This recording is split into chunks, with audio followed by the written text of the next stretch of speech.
The Siege of Lisbon, from July 1 to October 25, 1147, was the military action that brought the city of Lisbon under definitive Portuguese control and expelled its Moorish overlords. The Siege of Lisbon was one of the few Christian victories of the Second Crusade. It was the only success of the universal operation undertaken by the Pilgrim Army, i.e. the Second Crusade, according to the contemporary historian Helmold, and is seen as a pivotal battle of the wider Reconquista. The Fall of Edessa in 1144 led to a call for a new crusade by Pope Eugene III in 1145 and 1146. In the spring of 1147, the Pope authorized the crusade in the Iberian peninsula. He also authorized Alfonso VII of León and Castile to equate his campaigns against the Moors with the rest of the Second Crusade. In May 1147, the first contingents of crusaders left from Dartmouth in England for the Holy Land. Bad weather forced the ships to stop on the Portuguese coast, at the northern city of Porto on June 16, 1147. There they were convinced to meet with King Afonso I of Portugal. The crusaders agreed to help the king attack Lisbon, with a solemn agreement that offered to the crusaders the pillage of the city's goods and the ransom money for expected prisoners. The siege began on July 1. After 4 months, the Moorish rulers agreed to surrender on October 24, primarily because of hunger within the city. Most of the crusaders settled in the newly captured city, but some of the crusaders set sail and continued to the Holy Land. Lisbon eventually became the capital city of the Kingdom of Portugal, in 1255. The traditional start of the Reconquista is identified with the defeat of the Muslims in the Battle of Covadonga in 722. After the First Crusade in 1095–1099, Pope Paschal II urged Iberian crusaders, Portuguese, Castilians, Leones, Aragonese, and others, to remain at home, where their own warfare was considered just as worthy as that of crusaders traveling to Jerusalem. The Fall of Edessa in 1144 led to a call for a new crusade by Pope Eugene III in 1145 and 1146.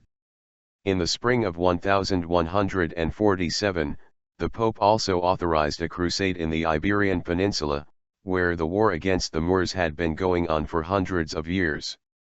Eugene encouraged Marseilles, Pisa, Genoa, and other Mediterranean cities to fight in Iberia.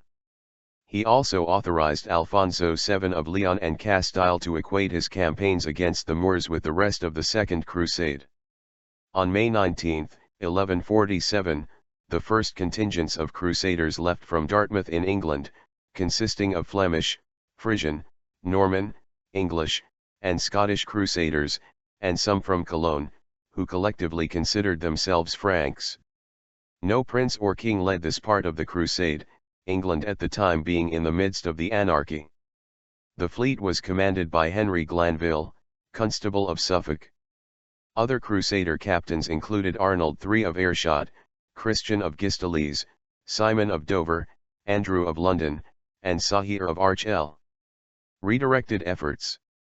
According to Odo of Duil, there were 164 ships bound for the Holy Land, and there may have been as many as 200 by the time they reached the Iberian shore. Bad weather forced the ships to stop on the Portuguese coast, at the northern city of Porto on June 16, 1147. There they were convinced by the bishop, Pedro II Pitos, to meet with King Afonso of Portugal.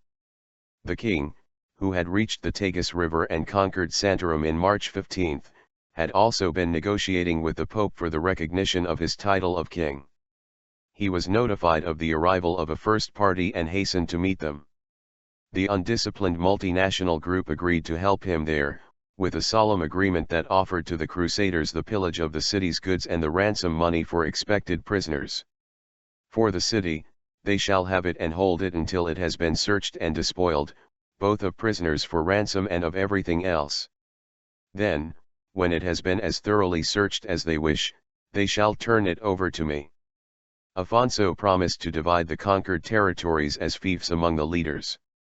he reserved the power of advocatus and released those who were at the siege and their heirs trading in Portugal from the commercial tax called the petty cata. The English crusaders were at first unenthusiastic, but Henry Glanville convinced them to participate. Hostages were exchanged as sureties for the oaths. Fall of Lisbon. The siege began on July 1. The Christians soon captured the surrounding territories and besieged the walls of Lisbon itself.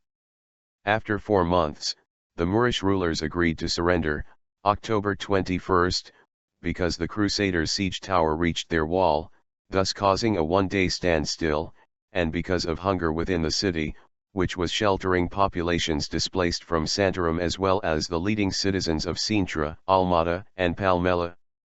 After a brief riotous insurrection the Anglo-Norman chronicler attributes to the men of Cologne and the Flemings, the city was entered by the Christian conquerors, on October 25.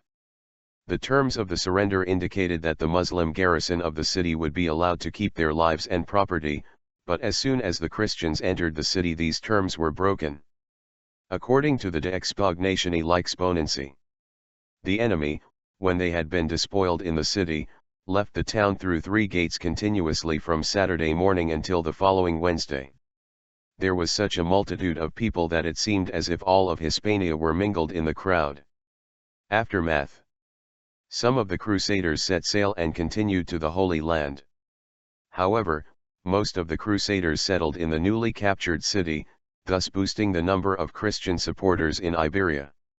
Gilbert of Hastings was elected bishop, marking the beginning of the historic relationship between England and Portugal, which would later form the Anglo-Portuguese alliance. In spite of the contractual nature of the city's surrender, a legend arose that the brave Portuguese warrior and nobleman, Martim Moniz, sacrificed himself in order to keep the city doors open to the conquering Christian armies. Lisbon eventually became the capital city of the Kingdom of Portugal in 1255. The victory was a turning point in the history of Portugal and the wider Reconquista, which would be completed in 1492.